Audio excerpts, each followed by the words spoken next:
এটা Friday মর্নিংয়ের blog. MIMO আজকে বাড়িতে, ওকে স্কুল পাঠায়নি কারণ একটু এই ওয়েদারটা এতটা এক্সেসিভ হট বলে, আর ওর শরীরটা একটু ওই কাশি হচ্ছে, একটু হালকা সর্দি মতো। ও ক্রাফটিংয়ের কাজ করতে খুব ভালোবাসে, কালারিং করতে খুব ভালোবাসে।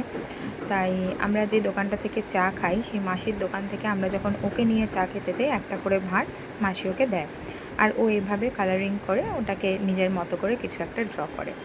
তো ও ওই সব করছিল, তার মধ্যে আমি একটু ডাবের জল করলাম, নিজেও খেলাম, ওকেও দিলাম। আমরা প্রায় বাইরে বেরোলে খেতাম, বাট এখন এতটা বিজি লাইফ যাচ্ছে, বেরিয়ে বাইরে খাওয়া হয় না। এনে রেখেছিলাম কালকে, বাট আর করে খাওয়া হয়নি, তো আজকে খেলাম।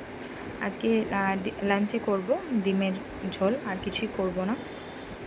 মিমো বাড়িতে থাকলে আমার মনে হয় তাড়াহুড়োতে এটা সবথেকে বেস্ট অপশান, যেটা তাড়াতাড়িতে হয়ে যায় আর কোনো সেরকমভাবে সময় লাগে না, আর বেশিটা টাইম ওকে দিতে পারি।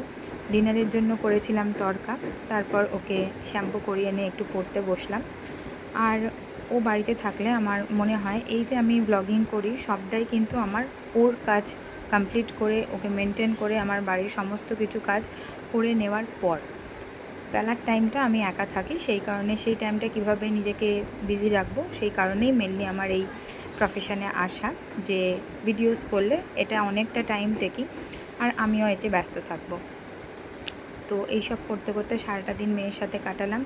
এটা বিকেলের টাইম। আমার ওয়েদারটা খুব ভালো লাগে যখন সন্ধ্যের দিকটা গরমের পর হাওয়াটা আসে আমার বারান্দায়।